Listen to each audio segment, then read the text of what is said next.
शहर के एक पॉश इलाके में समीर और प्रिया अपनी शादीशुदा जिंदगी बिता रहे थे। समीर एक मेहनती और सुलझा हुआ युवक था, जिसे अपनी पत्नी प्रिया से बहुत प्यार था। प्रिया भी समीर का ख्याल रखती थी, लेकिन उसकी एक आदत ऐसी थी जो धीरे धीरे उनके रिश्ते में अनस्पोकन टेंशन पैदा कर रही थी। वह अपने घर की छोटी से छोटी बात, खासकर समीर से हुई किसी भी मनमुटाव या बहस के बारे में तुरंत अपने पिता मिस्टर शर्मा को बता देती थी। मिस्टर शर्मा अपनी बेटी से बहुत प्यार करते थे, इतना ज्यादा कि उन्हें लगता था कि उनकी बेटी के ससुराल में अगर पत्ता भी हिले तो उन्हें पता होना चाहिए। समस्या यह थी कि मिस्टर शर्मा समीर को ज्यादा अहमियत नहीं देते थे। उन्हें लगता था कि उनकी बेटी ने समझौता करके शादी की है और समीर उनकी बेटी के लिए काफी अच्छा नहीं है। उनकी बातों और हरकतों में समीर के प्रति हल्की सी उपेक्षा और अनादर साफ झलकता था। अगर प्रिया बताती कि समीर ने किसी बात पर उसकी राय नहीं मानी, तो मिस्टर शर्मा तुरंत भड़क जाते और कहते, उसकी इतनी हिम्मत कैसे हुई? तुम्हें उससे बात ही नहीं करनी चाहिए थी। शुरुआत में समीर ने इन बातों पर ज्यादा ध्यान नहीं दिया। उसे लगा कि नए नए ससुराल में ऐसा होता होगा। लेकिन धीरे धीरे बात बढ़ने लगी। प्रिया हर रोज शाम को मिस्टर शर्मा को फोन लगाती और दिन भर का किस्सा सुनाती। अगर समीर ने ऑफिस से आकर देर से खाना मांगा, तो मिस्टर शर्मा को पता चल जाता। अगर समीर ने वीकेंड पर आराम करने की बात कही और प्रिया के साथ बाहर जाने से मना किया, तो मिस्टर शर्मा अगले दिन फोन करके तंज कसते, सुना है दामाद जी बहुत थक जाते हैं आजकल, काम ज्यादा है क्या? समीर को यह सब बहुत अजीब लगने लगा था।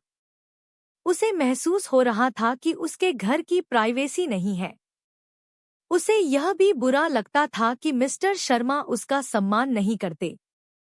कई बार मिस्टर शर्मा समीर के सामने ही प्रिया से कुछ ऐसा कह देते जो सीधा समीर पर कटाक्ष होता, जैसे, प्रिया बेटा, तुम्हें अपना ख्याल खुद रखना होगा। आजकल के लड़कों का क्या भरोसा। एक दिन समीर और प्रिया के बीच किसी मामूली बात पर थोड़ी बहस हो गई। बहस ज्यादा बड़ी नहीं थी, जो पति पत्नी के बीच हो जाती है। लेकिन प्रिया ने तुरंत फोन उठाया और मिस्टर शर्मा को सब कुछ बढ़ा-चढ़ा कर बताया। मिस्टर शर्मा हमेशा की तरह भड़क गए। इस बार उन्होंने हद कर दी। उन्होंने तुरंत समीर को फोन लगाया और उसे सबके सामने खूब खरी-खोटी सुनाई। उन्होंने समीर से कहा कि वह उनकी बेटी को खुश नहीं रख सकता और अगर ऐसा ही चलता रहा तो। मिस्टर शर्मा ने धमकी भरे लहजे में बात की।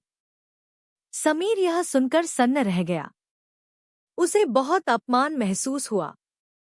पहली बार उसे लगा कि यह सिर्फ छोटी-मोटी दखलंदाजी नहीं है, बल्कि उनके रिश्ते के लिए एक बड़ा खतरा है। शाम को जब प्रिया घर आई, तो समीर बहुत शांत था। उसने प्रिया से सीधे तौर पर बात की। समीर ने कहा, प्रिया, मुझे पता है तुम अपने पापा से प्यार करती हो, लेकिन हमारे घर की बातें सिर्फ हमारी हैं। जब तुम हर छोटी बात उन्हें बताती हो, खासकर हमारे झगड़े, तो यह हमारे रिश्ते को कमजोर करता है। और तुम्हारे पापा, उन्हें मुझ पर बिल्कुल भरोसा नहीं है और वे मेरा सम्मान नहीं करते। यह बात मुझे बहुत दुख पहुंचाती है। प्रिया ने शुरुआत में अपना बचाव करने की कोशिश की। उसे लगा कि समीर ज्यादा रिएक्ट कर रहा है। लेकिन समीर ने उसे समझाया कि कैसे इस दखलंदाजी से उनके बीच दूरियां आ रही हैं। उसने कहा कि एक शादी दो लोगों का रिश्ता होता है और उन्हें अपनी समस्याएं खुद सुलझानी चाहिए, न कि किसी तीसरे को जज करने का मौका देना चाहिए, भले ही वो अपने माता पिता ही क्यों न हों। उसने प्रिया से यह भी कहा कि जब तक मिस्टर शर्मा उनका, और खासकर समीर का, सम्मान करना नहीं सीखेंगे, तब तक उनके लिए मिस्टर शर्मा से खुलकर बात करना मुश्किल होगा। प्रिया ने समीर की बात सुनी। पहली बार उसने चीजों को समीर के नजरिए से देखा।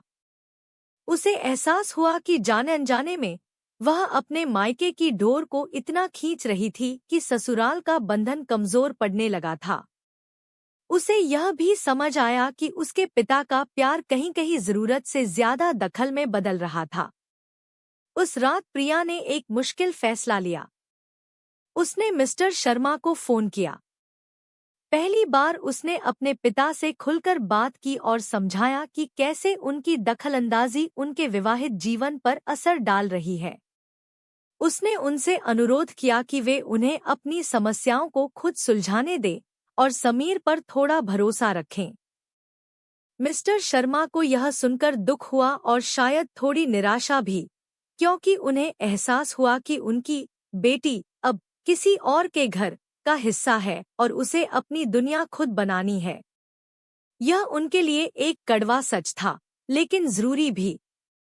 धीरे धीरे चीजें बदलने लगी। प्रिया ने हर बात पिता को बताना बंद कर दिया। जब कोई समस्या होती तो वह समीर से बात करती। उन्होंने मिलकर समस्याओं को सुलझाना सीखा। मिस्टर शर्मा को भी समय लगा, लेकिन उन्होंने भी धीरे धीरे समीर पर भरोसा करना शुरू किया और उसके सामने उसका सम्मान करना सीखा। इस कहानी ने समीर और प्रिया के रिश्ते को एक नई मजबूती दी।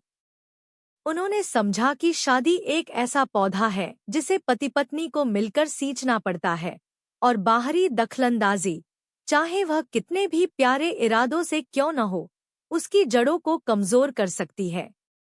कभी-कभी सबसे मजबूत रिश्ते तभी बनते हैं जब आप उन्हें बाहरी शोर से बचाकर अपनी दुनिया में पनपने का मौका देते हैं। और यह कहानी हमें सिखाती है कि शादी एक ऐसा अटूट बंधन है जिसे बाहरी शोर से बचाकर रखना जरूरी है। अपने पार्टनर पर भरोसा रखें और अपने रिश्ते की नींव खुद मजबूत करें। यह कहानी आपको कैसी लगी? हमें कमेंट्स में अपने विचार जरूर बताएं। अगर आप भी ऐसे किसी रिश्ते को जानते हैं या आपने ऐसा कुछ अनुभव किया है, तो जरूर साझा करें। इस वीडियो को लाइक करें अगर आपको यह पसंद आया। अपने दोस्तों और परिवार के साथ शेयर करें ताकि यह जरूरी संदेश ज्यादा लोगों तक पहुंचे। और हमारे चैनल को सब्सक्राइब करना न भूलें ऐसी और भी मीनिंगफुल कहानियों के लिए। आपके समर्थन से ही हमें और अच्छी कहानियां लाने की प्रेरणा मिलती है।